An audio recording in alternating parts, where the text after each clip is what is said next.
Hello and welcome back to Sherwood Park Toyota. Today we're looking at a Nissan Versa Note SV in the color blue. Let's take a look. Starting up front, underneath the hood we have a 1.6-liter 4-cylinder engine. It is automatic transmission, gets up to 109 horsepower and 107 pound-foot of torque. Up front, you've got your daytime running lights and headlamps, of course. Onto the side, you've got 15-inch steel wheels with wheel covers. Then heading back along the unit, on the right-hand side, you have your SV trim level badge. Left-hand side, you have your Versa Note badge.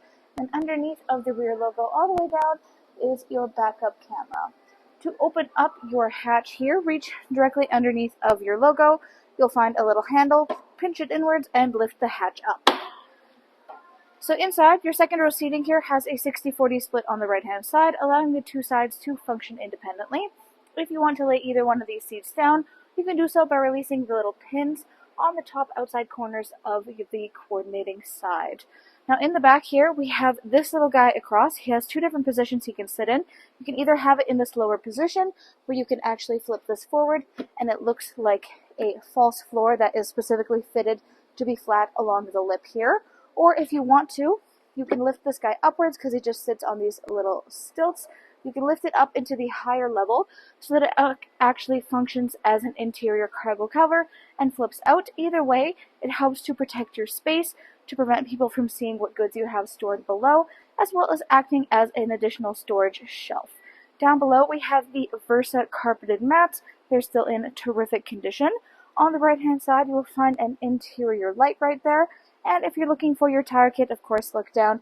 You'll be able to reach your hand into this little handle, lift up that false floor, and everything you need is accessible right underneath. To close up your space back here, just reach up to this handle in the top right-hand corner and pull the hatch back down into its starting position. Next, let's go take a look at the inside. Inside, your interior upholstery is mostly the black cloth. You have a little bit of light gray stitching, and then you have this blue pattern on the middle panels of the seats themselves. Now, looking forward, on the back of the front passenger seat, there is pouch storage. Back of the console, you have access to the cup holder spaces, though those spaces are also used by your driver and front passenger. In the back, we have the carpeted mats installed, but in the front, we have the all-season rubber that you will see in just a moment. You've got a little handle storage space in your door and your power window control. Inside of your driver's door, again, we have more of these storage spaces. You do have a little cup holder space down below. Power windows here for both front and back. You've got your window lock and your power lock system. Up front, you have manually adjustable seats. The controls are on the side of the seat and the bar under the knees to move it back and forth. Then you have your hood and gas release on the bottom left-hand corner of the dash. Top of that, you have your traction control. Then you have your controls for your side mirrors. Taking a look at your steering wheel, left-hand side, these are controls for your radio, source, volume, and hands-free communication. Right-hand side, you have the controls for your cruise. Up top on the left is also how you adjust your dash display there. So in the middle, you've got your four-ways, and then you have your infotainment display screen. This is mostly used for audio listening purposes. So up top, you can see you have your CD player and your eject button. Then you have your AM and FM. Then you have a Sirius XM radio or satellite radio, and then you have your media sources. You use this for your CD as well as for Bluetooth or aux purposes. Then you have your display, so you can turn it on and off. On the right, you have all of the radio seek and scan. Then you have the apps, so you would actually need to download the Nissan Connect app onto your phone to connect it to the vehicle, but through that app is where you're able to make all of your adjustments.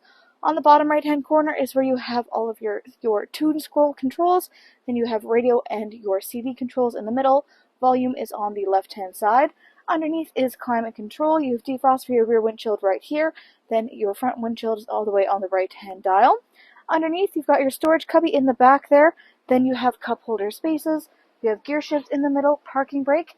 In behind, you have a little storage spot right here. You also have a folding down armrest for the driver's side. You have your charger adapters here, so you have a 12-volt, and then you have access to your USB and aux. And then, again, we have those cup holder spaces that we saw in the back, too. On the right-hand side, there are two levels of dash. So the top one is the one that is usually used just for casual use. Down below is your typical glove box compartment, which people tend to use more for paper uses or anything like that. And then up top is where you have the overhead lighting controls. Thanks again, folks, for joining us on this full video tour for this Nissan Note SV in the color blue. It is located here at Sherwood Park Toyota at 31 Automall Road in Sherwood Park, Alberta. You can also reach us at 780-306-7703.